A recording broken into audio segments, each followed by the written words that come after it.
Hello guys, welcome to my YouTube channel. आप सभी का इस यूट्यूब चैनल में स्वागत है। होप आप सभी अच्छे होंगे। अगर आप एचटेट 2024 की तैयारी करना चाहते हैं या फिर कोई कम्पिटिटिव एग्ज़ाम हो, चाहे एसएससी हो या टीचिंग का एग्ज़ाम हो, तो आप इस चैनल को सब्सक्राइब कर लें। आपको इस चैनल पे मैथ की एक अच्छे जीरो लेवल से लेकर और अच्छे लेवल की तैयारी और बिल्कुल बारीक से तैयारी कराई जाती है। होप आपको ये वीडियो बहुत ही पसंद आएगी और अच्छे से समझ में भी आएगा। तो अगर आप इस वीडियो को देखते हो तो आपको कल इससे पहले 2 वीडियो और डाल रखे हैं जो मेरे क्लासिफिकेशन ऑफ नंबर है, यानी कि नंबर को किस प्रकार से वर्गीकृत किया गया है। तो आप पहले वो 2 वीडियो जाके देख लें और आगे हम आज स्टार्ट करते हैं। तो एक बार कल का पहले रिवाइज कर लेते हैं थोड़ा और फिर उससे आगे शुरू करते हैं।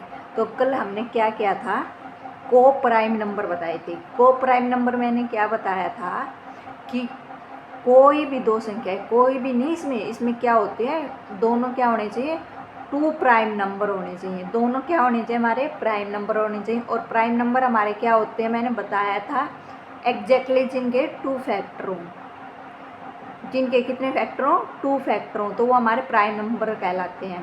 तो 2 प्राइम नंबरों का HCF हमारा कितना आना चाहिए, 1 आना चाहिए। तो वो हमारे क्या होते हैं, को प्राइम नंबर होते हैं। यदि 2 प्राइम नंबर और उनका HCF कितना आए, 1 आए, तो उनको हम क्या कहते हैं, को प्राइम नंबर कहते हैं। तो कल मैंने एग्जाम्पल भी बताया था, जैसे कि 3 और 5 हैं, ये दोनों क्या हमारे प्राइम नंबर हैं। और दोनों का अगर हम HCF ले, HCF कल मैंने बताया था कि क्या होता है, हमारा हाईएस्ट कॉमन फैक्टर, यानी कि दोनों में जो हमारा कॉमन है वो हमारा HCF कहलाता है। फिर इससे आगे तो आपको प्राइम नंबर आपको एक बार रिवाइज करवा दिया, फिर से आपको आ गया होगा। अगर कोई जिसने कल की वीडियो नहीं देखा, आज वीडियो देख रहा है, तो उसको भी अच्छे से समझ में आ गया होगा। आगे हमारा आता है relative prime number. Relative prime number क्या बताए थे मैंने कि को प्राइम नंबर तो हमारे क्या थे कि दोनों प्राइम नंबर होने चाहिए। इसमें क्या है रिलेटिव प्राइम नंबर में कि 2 संख्याएं होनी चाहिए, कोई भी वो, चाहे दोनों प्राइम नंबर हो, चाहे एक प्राइम नंबर एक कंपोजिट नंबर हो, या फिर दोनों कंपोजिट नंबर हो, तो वो हमारे क्या होते हैं, रिलेटिव। और उनका HCF कितना आना चाहिए, 1। तो कल मैंने डिफरेंस भी बताया था कि को प्राइम नंबर में और रिलेटिवली प्राइम नंबर में क्या डिफरेंस है। को प्राइम नंबर में क्या होते हैं, हमारे दोनों प्राइम नंबर होने चाहिए, ये कंडीशन है। और रिलेटिवली में ऐसी कोई कंडीशन नहीं है, वो चाहे दोनों प्राइम नंबर भी हो सकते हैं, एक प्राइम नंबर एक कंपोजिट नंबर भी हो सकता है, ठीक है, या फिर दोनों कंपोजिट नंबर भी होते हैं। और उनका HCF कितना आना चाहिए, 1 आना चाहिए। जैसे कि एग्जाम्पल बताए थे 8 और 25, क्या हमारे दोनों हमारे कंपोजिट नंबर है, पर इनका HCF लेंगे तो क्या आएगा, उनका HCF हमारा 1 आएगा। 7 और 12 है, इसमें 7 क्या हमारा प्राइम नंबर है और 12 क्या हमारा कंपोजिट नंबर। तो इसमें एक प्राइम नंबर है एक कंपोजिट नंबर है, लेकिन इनका HCF कितना आना चाहिए, 1 आना चाहिए। तो ये हमारे क्या हो गए, रिलेटिवली प्राइम नंबर। इसके बाद मैंने समझाया था twin prime number. Twin prime number में क्या बताए थे कि 2 प्राइम नंबर, 2 प्राइम नंबर का डिफरेंस कितना होना चाहिए, 2 होना चाहिए। दोनों हमारे क्या होने चाहिए, प्राइम नंबर होने चाहिए, और उनका डिफरेंस कितना होना चाहिए, 2 होना चाहिए। तो वो हमारे क्या कहलाएंगे, ट्विन प्राइम नंबर। क्या कहलाएंगे, हमारे ट्विन प्राइम नंबर। तो अब को प्राइम नंबर और ट्विन प्राइम नंबर में क्या डिफरेंस है, उसमें क्या था कि दोनों थे तो प्राइम नंबर, लेकिन उनका क्या निकाला था हमने, HCF निकाला था। और ट्विन प्राइम नंबर में हमने क्या निकाला, उनका डिफरेंस लिया है। तो ये डिफरेंस आपको होप आपको अच्छे से समझ में आ गया होगा। जैसे कि इसके ट्विन प्राइम नंबर के क्या एग्जांपल है, 3 और 5 है, दोनों क्या है हमारे प्राइम नंबर है। अगर इनका डिफरेंस करोगे 5 में से 3 माइनस करोगे कितना आएगा हमारा 2, तो डिफरेंस 2 आ गया, तो ये हमारा कितना हो गया, क्या कहलाएगी हमारी कौन सी, ट्विन प्राइम नंबर। तो आपको एक बार रिवाइज करवा दिया कल से का। अब हम आगे करते हैं। तो आगे अब आप एक नोट डाल दें, ये कई बार क्वेश्चन में पूछा जाता है। क्या पूछा जाता है कि अगर 2 ट्विन प्राइम नंबर हैं तो वे किस से भाग, किस से डिविजल होंगे। तो आप ये नोट डाल के लिख लें। क्या नोट डालना है कि sum of both twin prime number, अगर दोनों हमारे प्राइम नंबर हैं और उनका सम हमेशा किस से भाग होगा, ऑलवेज एग्जैक्टली किस से डिविजिबल होंगे, वो किस से भाग होंगे, वो हमारे 12 से भाग होंगे। तो कई बार क्वेश्चन में पूछ लिया जाता है कि ये देखे कि बताओ अगर 2 प्राइम नंबर हैं और उनका सम किस से भाग होगा। लेकिन इसमें एक कंडीशन है, वो क्या कंडीशन है कि हमारे प्राइम नंबर क्या होने चाहिए, ग्रेटर, दोनों हमारे है ना, किस दोनों हमारे 3 से बड़े होने चाहिए। If prime number greater than 3, किस से बड़े होने चाहिए, दोनों ट्विन प्राइम नंबर 3 से बड़े होने चाहिए। अगर एक भी नंबर 3 से छोटा है तो उनका सम हमारा 12 से भाग नहीं होगा। तो आपको ये स्टेटमेंट में पेपर में दी पाएगी और ऑप्शन दिया पाएगा 6, 12, 3, 9। तो आप क्या बताओ किसको, 12। तो अब इसको मैं एग्जाम्पल दे के भी बता देती हूँ, लेकिन एक बार इसको हिंदी वाले भी लिख लें। क्या लिख लें, दोनों ट्विन को हिंदी में क्या बोलते हैं, द्वि अभाज्य। क्या बोलते हैं, द्वि अभाज्य। ट्विन नंबर संख्याओं, ट्विन नंबर का सम 12 से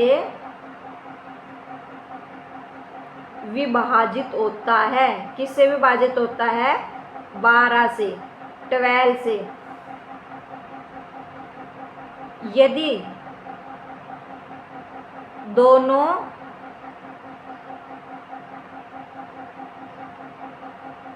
अभाज्य संख्या 3 से बड़ी है। तो अब देखो इसको एग्जाम्पल देके मैं आपको समझाती हूँ। जैसे देख मैंने एग्जाम्पल लिया, मैंने क्या कहा, ट्विन प्राइम नंबर। तो देखो 3 और 5 हमारा ट्विन नंबर है, फर्स्ट कंडीशन तो हो गई। ट्विन नंबर के लिए मैंने क्या बताया था ये कि दो प्राइम नंबर होने चाहिए और उनका डिफरेंस कितना होना चाहिए, 2 होना चाहिए। देखो 3 भी हमारा प्राइम नंबर है और 5 भी हमारा क्या है, प्राइम नंबर है, होगी फर्स्ट कंडीशन। तो दूसरी इनका डिफरेंस करना है, तो 5 में से 3 जाओगे तो 2 हो गए, तो हमारे ट्विन प्राइम नंबर तो हो गए। लेकिन इसके बाद मैंने क्या बताया था कि वह क्या होनी चाहिए, दोनों 3 से बड़ी होनी चाहिए। लेकिन इसमें तो 3 आ गया तो ये छोटी हो गई। तो देख अब इसका सम करोगे तो 5 और 3 8 हो गया, तो ये हमारा 12 से भाग नहीं होगा। मैंने क्या कहा था कि दोनों ट्विन प्राइम नंबर हमारे 3 से बड़े होने चाहिए, तो ये हमारा नहीं होगा ना। इसके बाद हम ट्विन प्राइम नंबर लेते हैं, जैसे कि 5 और 7 है। तो 5 और 7 क्या है, हमारे दोनों प्राइम नंबर है, जैसे कि 5 भी हमारा प्राइम नंबर है और 7 भी। और ट्विन प्राइम नंबर के लिए क्या बताया था मैंने कि दोनों प्राइम नंबर होने चाहिए और इनका डिफरेंस कितना होना चाहिए, 2। तो देखो इनका डिफरेंस 2 हो गया, 7 में से 5 गए तो 2 होगा। तो अब क्या बताया मैंने डेफिनेशन में कि इनका सम किससे भाग होगा। जैसे कि देखो 7 और 5 को जोड़ोगे कितना आएगा, 12। तो 12 देखो 12 से भाग हो रहा है ना, तो ये बताया मैंने कि अगर दोनों ट्विन प्राइम नंबर हैं, और ट्विन प्राइम नंबर अब आपको पता चल गया है, मैंने समझा दिया है, एक बार रिवाइज भी करवा दिया है कि ट्विन प्राइम नंबर क्या होते हैं, दो प्राइम नंबर होते हैं और उनका डिफरेंस 2 होना चाहिए। तो वो किस से भाग होंगे, 12 से, और दोनों क्या होने चाहिए, 3 से बड़े होने चाहिए। इसके बाद देखो एक और एग्जांपल लेके समझा देती हूँ। 11 हमारा प्राइम नंबर है और 13 में हमारा प्राइम नंबर है, और ट्विन प्राइम नंबर के लिए मैंने क्या बताया था कि इनका डिफरेंस कितना होना चाहिए, 2 होना चाहिए। तो देखो 13 में से 11 जाएंगे तो 2 बचेंगे। अब इनका सम करो कितना आएगा, 24 किससे डिवाइड होता है, 12 से, और दोनों क्या 3 से बड़े हैं। तो आ गए ना आपको अब समझ में। तो अब दे पाएगी तो स्टेटमेंट आपको अच्छे से मैंने समझा भी दिया कि दो prime number twin prime number का योग किससे भाग होता है, 12 से भाग होता है। एक और एग्जांपल जैसे कि 17 और 19। तो आ गया समझ में। चलो अब आगे एक और है, क्या है, यदि किसी संख्या के, एक बार लिख लो आप, यदि किसी संख्या, ये स्टेटमेंट ऐसे एज इट इज दे के और सीधा ही पूछ लेते तो आपको 1 सेकंड भी नहीं लगती है आपको, अगर ये अच्छे से याद है और ये समझा रखा है। क्या है कि यदि किसी के गुणनखंडों का योग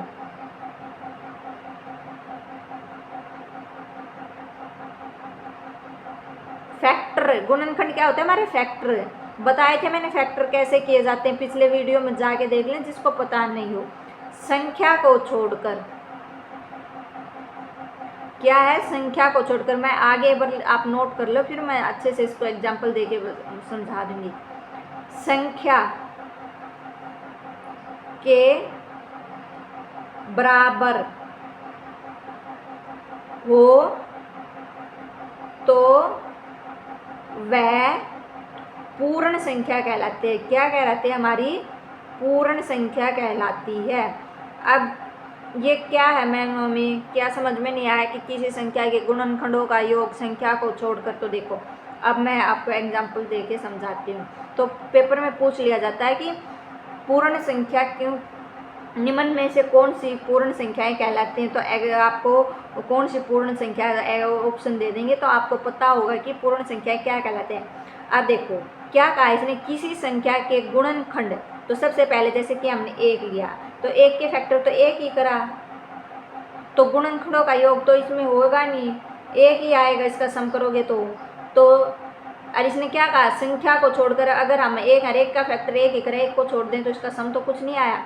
चलो अब हम आगे करते हैं, 2 के फैक्टर करें, 2 के फैक्टर करें क्या बने, 1 और 2 बने, हो गए। सबसे पहले तो हमने फैक्टर करे, फिर क्या करना हमने, संख्या यानी कि संख्या छोड़कर, संख्या का मतलब है अपन 2 के फैक्टर करे हैं तो हमें 2 फैक्टर छोड़ देना है। तो अब इसका 1 बचा, तो इस 1 संख्या बची। तो अब क्या कहा था, संख्या के बराबर हो, तो 1 बचा, तो 1 का सम तो इस संख्या हमने 2 ली थी तो इसके बराबर तो नहीं आया, तो ये भी हमारी क्या नहीं है, पूर्ण संख्या नहीं है। इसके बाद हमने जैसे कि 3 लिया, तो 3 के फैक्टर करे क्या बने, 1 और 3, ये तो हो गए। अब हमने क्या किया, 3 के फैक्टर करें तो 3 को हमने छोड़ना पड़ेगा। अब 1 का सम करोगे तो 1 ही आएगा, लेकिन ये तो 3 के बराबर नहीं आया ना, तो ये भी हमारी क्या नहीं है, पूर्ण संख्या नहीं है। ऐसे ही 4 के फैक्टर करोगे क्या आएगा हमारा, 1 2 4 हुआ, 4 को हमने छोड़ना है तो इसके फैक्टर 1 और 2। अब क्या बताया, इसका सम करना है, तो 1 और 2 का सम करोगे कितना आया, 3 आया, 3 हमारा 4 के इक्वल टू नहीं आया, तो ये भी हमारी क्या नहीं है, पूर्ण संख्या नहीं है। इसके बाद हमने क्या लिया, 6 लिया, 6 का फैक्टर करोगे क्या आएगा, 1 2 3 और 6। तो सबसे पहले हमने इसके फैक्टर करें, फिर क्या है, हमें संख्या छोड़ने, कौन सी संख्या छोड़ने, जो संख्या करी है उसका फैक्टर उसमें इंक्लूड होता है तो उसको छोड़ना है। फिर बाद में जो भी उसके फैक्टर बचते हैं उसका सम करो, कौन कौन से फैक्टर बच गए, 1 बच गया, 2 बच गया और 3 बच गया। अब इनका क्या करना है, सम करना है, तो सम करोगे इसका कितना आया, 6 आया, तो 6 आया, 6 के इक्वल टू आ गया, तो ये हमारी क्या है, पूर्ण संख्या है। तो होप आपको आ गया होगा समझ में, क्या है पूर्ण संख्या कौन सी कहलाते हैं, यदि किसी संख्या के गुणनखंडों का योग संख्या को छोड़कर संख्या के बराबर हो तो वह हमारी पूर्ण संख्या कहलाती है। तो अब आपको पेपर में ऐसे दे देगा कि निम्नलिखित में से कौन सी पूर्ण संख्या है, जैसे कि ऑप्शन में 2 दे दे, 3 दे दे, 4 दे दे और 6 दे दे। तो अब आपको ये पता नहीं होगा कि पूर्ण संख्या क्या होती है, तो आप इसको सोल्व नहीं कर पाओगे। तो अब आपको अच्छे से समझ में आ गया कि पूर्ण संख्या क्या होते हैं। हमें क्या करना, पहले संख्या देखनी है और फिर उसके फैक्टर करने हैं। फैक्टर में जो संख्या इंक्लूड है उसको छोड़ के और बाकी के जो भी फैक्टर उनको सम करना। अगर सम उस जो संख्या के फैक्टर करें उसके इक्वल टू आ जाए तो वो हमारी पूर्ण संख्या है। अब कहोगे कि मैम ऐसे तो हम जैसे कि 24 दे दे तो इसके फैक्टर करते ही रहेंगे। तो इसके लिए एक फॉर्मूला होता है। क्या होता है, परफेक्ट। अगर perfect number always in form of, ये फॉर्मूला हमारा क्या फॉर्मूला, 2p माइनस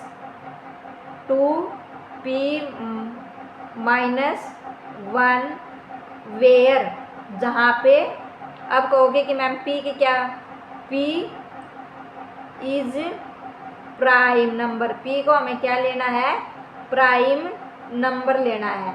तो अगर आप, तो देखो अब इसको क्या लिया हमने, 2p लेना है, पुट कर लो आप। 2 हमारा क्या है, सबसे पहले प्राइम नंबर क्या है, 2 है, तो 2 पुट करोगे। जैसे कि 2 है, 2 माइनस 1, 2 माइनस 1। तो अब इसको कैसे सोल्व करोगे, 2 में से 1 जाएगा तो क्या बचेगा हमारा, क्या बचेगा, 2 की पावर 1। तो इसको पहले कैसे सोल्व करोगे, पहले 2 का स्क्वायर करना है। 2 का स्क्वायर कितना होता है, 4, माइनस में क्या करोगे, 1। तो हो गया 2 की पावर 1, यानी कि कितना होगा हमारा, 2 ही होगा। और इसकी ब्रैकेट है, यहाँ पे कुछ निशान नहीं है, तो ये हमारा मल्टीप्लाई का होगा। और 4 में से 1 जाएंगे तो 3, तो हमारा क्या आ गया, 6 हमारा क्या है, परफेक्ट नंबर है। तो आपको अब चलो मैं आपसे एक क्वेश्चन पूछती हूँ कि फर्स्ट परफेक्ट नंबर कौन सा है।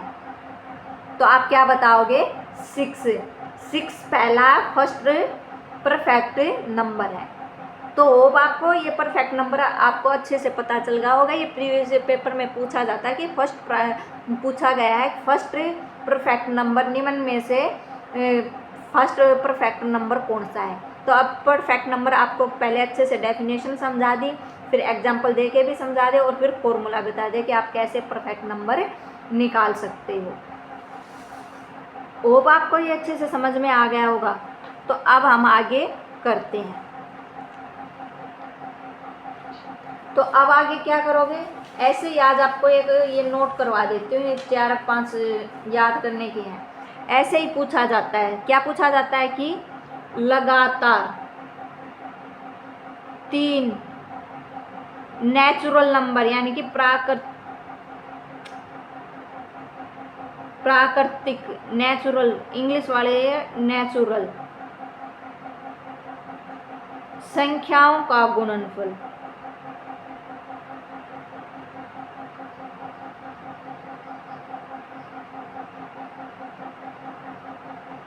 हमेशा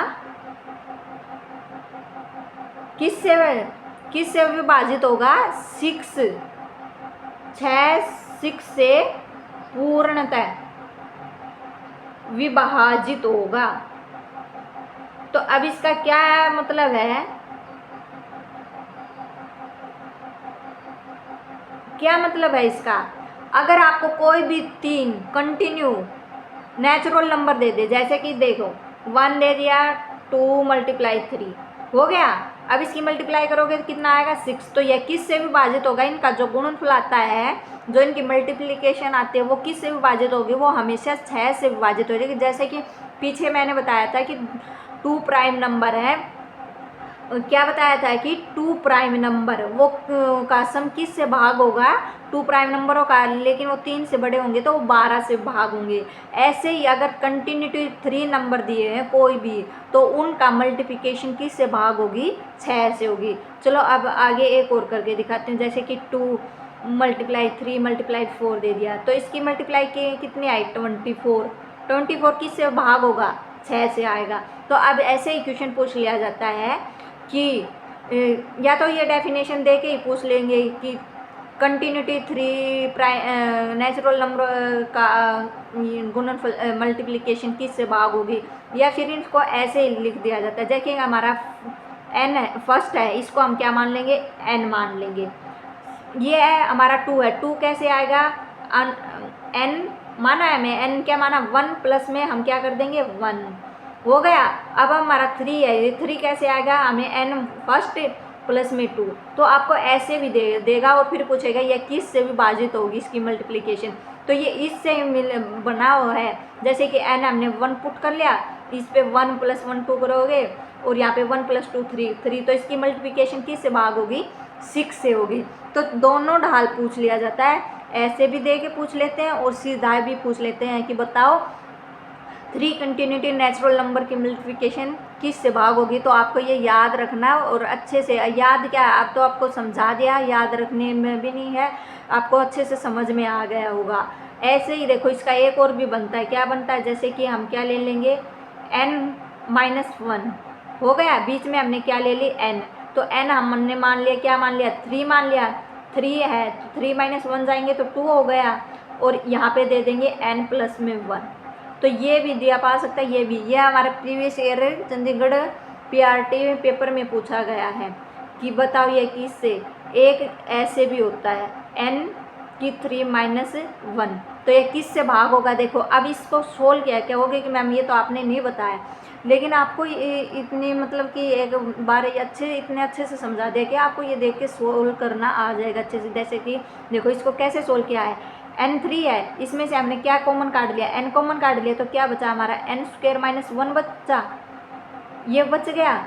तो अब n² - 1 है, ये हमारा फॉर्मूला होता है। मैं आपको अब आगे नंबर सिस्टम जो चैप्टर है इसमें करवा रही हूँ, आगे आपको फॉर्मूला बताऊंगी। तो ये हमारा फॉर्मूला है, 1 के हम स्क्वायर भी लिख सकते हैं क्योंकि 1 का स्क्वायर 1 ही होता है।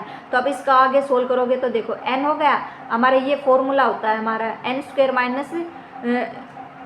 1 का स्क्वायर, तो ये हमारा क्या फॉर्मूला होता है, a का स्क्वायर माइनस b का स्क्वायर, ये फॉर्मूला होता है, क्या होता है a plus b into a minus B. तो n का स्क्वायर है तो हम इसको क्या लिख सकते हैं, n - 1 और n प्लस 1, तो ये बन गया। अब देखो ये आ गया ना इस फॉर्म में ही, n को बीच में ले लो, इसको इधर है, तो ऐसे भी दिया पा सकता है आपको, क्योंकि आजकल कम्पिटिटिव एग्जाम का लेवल थोड़ा बढ़ गया है, तो ऐसे ना पूछ के और ऐसे देते हैं। तो होप आपको ये अच्छे से समझ में आ गया होगा। अब ऐसे ही एक और आगे है, क्या है, 3 लगातार कंटिन्यू सम संख्या, इसमें क्या कह दिया, सम को क्या बोलते हैं, इवन नंबर, सम संख्याओं का गुणनफल हमेशा ऑलवेज किस से भाग होगा, 12, किस से भाग होगा, 12 से विभाजित होगा। तो कंटिन्यूटी 3 इवन नंबर का मल्टीप्लिकेशन किस से भाग होगी, 12 से विभाजित होता है। आ गया आपको समझ में। तो मैंने आज आपको देखो एक बार एग्जांपल लेके देख लो, अगर आपको ऐसे दे दे 102 मल्टीप्लाई 104 मल्टीप्लाई 106, तो ये पूछ लेगा। अब ये थोड़ी आप इसको पहले इसकी मल्टीप्लिकेशन करोगे, इतना थोड़ी हमारा पेपर में हमें 4-5 नंबर का या 2 नंबर का थोड़ी, हमें तो 1 नंबर चाहिए। तो हमें इसके लिए शॉर्ट ट्रिक है, या हम याद रख लेंगे, या फिर आप को याद नहीं रहते तो कोई भी 2 × 4 × 6 हो गए। अब ये देख लो इसकी मल्टीप्लिकेशन करोगे 48 आएगी, 48 किससे है, 12 से। तो आप आज को मैंने 3 फैक्ट बताए, एक तो क्या बताया कि twin prime number, 2 twin prime number हों, अगर उनका सम दोनों किससे 3 से बड़े हों तो उनका सम किससे भाग होगा, 12 से होगा। और एक और मैंने क्या बताया है कि परफेक्ट नंबर निकालें। परफेक्ट नंबर क्या होते हैं हमारे, कि जो भी संख्या दी है उसका फैक्टर करो, उस फैक्टर में से उस संख्या को छोड़ दो फैक्टर में, और बाकी के जो शेष फैक्टर बच जाते हैं उनका सम अगर संख्या के बराबर आ जाता है, जो नंबर हमने लिया उसके बराबर आ जाता है, तो वो हमारा परफेक्ट नंबर कहलाता है। इसके बाद मैंने आपको क्या समझाया कि 3 कंटिन्यूटी नेचुरल नंबर का मल्टीप्लिकेशन किससे भाग होगा, 6 से होगा। और देखो ये तीनों फॉर्मूले हैं, या ऐसे दिए पाएँ तो ये मैंने आपको इसको खोल के भी समझा दिया है, जैसे कि अब। और इसके बाद में बताया हैं 3 कंटिन्यूटी इवन नंबर की मल्टीप्लिकेशन किससे भाग होगी, 12 से होगी। चलो अब इसको इस फॉर्म में और समझा देती हूँ। जैसे कि क्या होगा हमारा, मैंने पीछे बताया था इवन नंबर कैसे निकालते हैं, 2n बताया था। तो ये हमारा n ले लिया हमने बीच में, n प्लस में 2 हो जाएगा, n प्लस में क्या हो जाएगा हमारा यहाँ पे, जैसे कि हमने 2 ले लिया, 2 में 4 और ये 6। एक तो ये फॉर्मूला होता है। एक मैंने पीछे बताया कि हमारा फर्स्ट प्राइम नंबर क्या होएगा, 2n होएगा। इसके बाद क्या हो जाएगा, 2n प्लस में 2 हो जाएगा और 2n प्लस में 4। और ऐसे भी दिया पा सकता है, n हो गया, इस साइड इसको करोगे तो भी n प्लस 2 और इस साइड हमारा क्या हो जाएगा, n माइनस 2। जैसे कि हमने यहाँ पे बीच में 4 लिया, 4 में से 2 माइनस करोगे तो 2 आएगा, 4 प्लस में 2। तो ये तीनों फॉर्मूले हैं। तो होप आपको ये अच्छे से समझ में आ गया होगा। चारों आज मैंने डेफिनेशन और कल जो मैंने को प्राइम नंबर और ट्विन प्राइम नंबर और रिलेटिवली प्राइम नंबर समझाए थे वो फिर से एक बार समझा दिए। तो कल हम आगे विभाज्यता का नियम पढ़ेंगे, ठीक है। और अगर आपको फिर भी कोई डाउट है तो मुझे कमेंट बॉक्स में मैसेज करके बता दें। मैं आपको अगर कल की वीडियो बनाती हूँ आगे समझाने से पहले एक बार आपको जो डाउट है उनको मैं एक बार समझा दूँगी। तो होप आपको ये वीडियो बहुत ही पसंद आई होगी और इस प्रकार आप मैथ सीखने के लिए इस चैनल को सब्सक्राइब कर लें प्लीज़। मैं आपके लिए बहुत अच्छे वीडियो ऐसे ही मैं कंप्लीट आपको मैथ समझा दूँगी। Thank you.